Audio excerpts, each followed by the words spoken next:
Bonjour à tous. Alors, je vais essayer de vous faire une vidéo assez simple et la plus claire possible sur ce que sont les expected goals. Il faut savoir qu'il y a deux sites qui utilisent cette donnée, enfin que vous pouvez utiliser, c'est le site understat.com et infogoal.net. Alors, sur ce site-là, Understat, on voit qu'il y a 6 championnats, c'est-à-dire la Première Ligue, la Liga, la Bundesliga, la Serie A, la Ligue 1 et la Première Ligue russe. Prenons un championnat au hasard, on va aller par exemple en Première Ligue.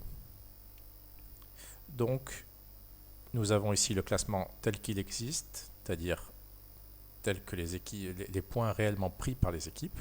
37 pour Liverpool, 33 pour Manchester, bref. Et nous avons d'autres données ici, c'est-à-dire les expected goals against et les expected points. Alors, un expected goal, c'est quoi? C'est une valeur que l'on donne à une action, et plus précisément à la dangerosité d'une action. Alors je ne sais pas si je suis bien clair, mais pour vous donner par exemple un exemple, on va aller voir un match, Southampton-Liverpool. On voit que Southampton a gagné 1-0 alors que leur valeur en expected goals était de 0,5 et Liverpool de 1,37.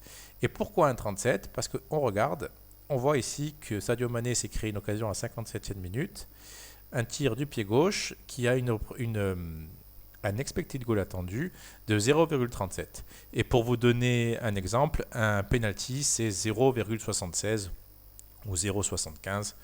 Alors je vais voir si j'ai un match là où il y a eu un penalty. Hop. Chelsea Aston Villa de mémoire il n'y en a pas eu. Là peut-être qu'il y en a eu un. Bon, je ne vais pas trop rentrer dans le détail, mais il me semble qu'un penalty, ça a une valeur de 0,76 expected goals. Donc s'il y a 3 penalties pour la même équipe dans un match, on sait déjà que cette équipe-là aura une expected goals assez élevée, puisqu'il y aura 3 fois 0,76. Revenons au classement. Donc ça, ce sont les expected goals. Les expected goals against, c'est la même chose, mais de façon inversée. C'est la dangerosité des actions de l'adversaire. Et les points attendus, eh bien, on voit par exemple que sur les matchs qu'on a vus, Southampton avait 0,5 buts attendus et Liverpool 1. Donc, en fonction de ça, on sait que Liverpool aurait dû avoir 3 points en points attendus, puisqu'ils auraient dû gagner 1-0. Voilà, donc maintenant, regardez, si on trie par les points attendus, on voit que Liverpool reste leader. On voit que Chelsea grimpe à la deuxième place, alors qu'ils sont 9e. City passe de la 5e à la 3e place. Et par exemple, pour revenir sur Chelsea, on voit qu'il devrait avoir 5 points de plus. Donc on peut même se poser des questions sur le travail de Lampard, qui finalement, en fait, est-ce qu'il est, entre guillemets, incompétent ou est-ce que son équipe manque clairement de réussite? En tout cas, les statistiques nous disent que son équipe manque clairement de réussite. Et on fait regarder ce constat avec Brighton, qui est 17e aujourd'hui, et qui devrait être 1, 2, 3, 4, 5, 6, 7e sur les points attendus avec 12 points de plus, ce qui n'est pas rien. Hein. Donc c'est une équipe qui sous-performe complètement en ce moment. Et Manchester United, regardez, 6 points de moins, donc eux, ils surperforment. Donc attention, ça sert à quoi en fait tout ça? C'est ça, à mon avis, bien sûr, vous aide à estimer une cote. Donc par exemple en Allemagne, je sais que là, contre vendredi, il y a un match entre l'Union Berlin et Leverkusen, que vous voyez là. Et si on fait le rapport des points attendus, bon déjà ça c'est le classement normal, on voit que Leverkusen est 3e et l'Union Berlin 5e, avec 25 points pour l'Union et 29 pour Leverkusen. Et la cote, me semble-t-il, était de 3,65. Et si on fait ça, on voit que les rapports de force s'inversent et l'Union Berlin est devant son adversaire du jour. Donc peut-être que cette cote de 3,65 pour l'Union Berlin et de 2,2 pour Leverkusen semble un peu mal estimée, même s'il y a des absents côté Berlin. Mais tout ça pour vous dire que ça peut vous donner une indication sur les cotes et sur le rapport réel, le rapport de force réel entre les deux équipes. Donc c'est ultra intéressant. Et il y a un autre site qui peut vous aider, c'est Infogoal. Alors eux, ce qui est bien, c'est ils peuvent même vous donner des pronostics uniquement en se basant sur les expected goals. À vous de traduire, hein, vous allez voir, là par exemple, Sheffield United contre Newcastle. Bon, je sais pas trop ce qu'ils jouent. Ben, eux, ils conseillent de jouer la victoire de Sheffield United. Ben, c'est-à-dire que si on prend nos points attendus et qu'on regarde Sheffield, ben on voit que finalement ils ont 2 points en réalité et qu'ils pourraient en avoir 13 de plus. Donc c'est vrai que le rapport de force, il n'est pas si déséquilibré que ça. Donc voilà pourquoi, sans doute, eux vous proposent ce pronostic-là uniquement basé sur la statistique.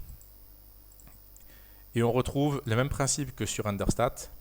Regardez, Liverpool premier, ça c'est le classement normal, et ça c'est le classement attendu, hein, c'est un peu le même principe. Et on voit qu'ils ont quasiment les mêmes modèles, puisque Manchester ici est 7e, et si on va voir par exemple Brighton, ben, pour eux ils sont 5e, et Sheffield reste 19e pour eux, donc pas la folie pour eux, donc il y a une grosse différence. Quoique non, finalement, c'est à peu près les mêmes données. Donc, j'espère avoir été clair sur cette donnée. Si je dois faire un petit résumé, un expected goal, c'est un but attendu, c'est-à-dire qu'on donne une valeur à une action.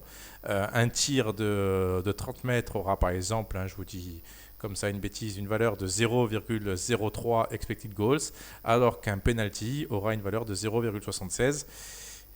Et des fois, c'est pour ça que des fois on voit des matchs où on a l'impression que l'équipe, que ce soit à domicile ou à l'extérieur, a vachement dominé. Et finalement, elle a perdu ce match et on se dit, mais c'est fou parce qu'on a l'impression qu'il méritait beaucoup mieux. Et pour avoir cette info-là, une donnée objective la mesure, ce sont les expected goals et on sait à peu près, en fonction des actions qu'a eu telle ou telle équipe, quel aurait dû être le score, ou en tout cas combien de buts aurait pu marquer l'équipe que l'on a joué. Et par exemple, je sais que j'avais joué ce week-end sur le match Schalke-Hoffenheim, plus de 2,5 buts et les deux équipes marquent. Ça, c'est le même pari.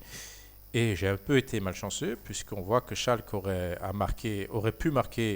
dû marquer 2 buts. Donc, on voit que le 4 est un petit peu sévère pour Hoffenheim.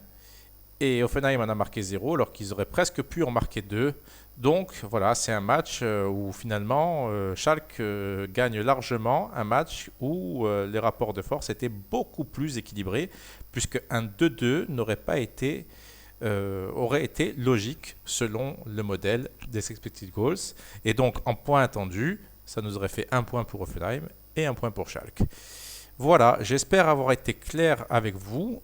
J'espère aussi que ça vous plaira et je vous dis à très vite pour l'analyse d'un pronostic cette semaine.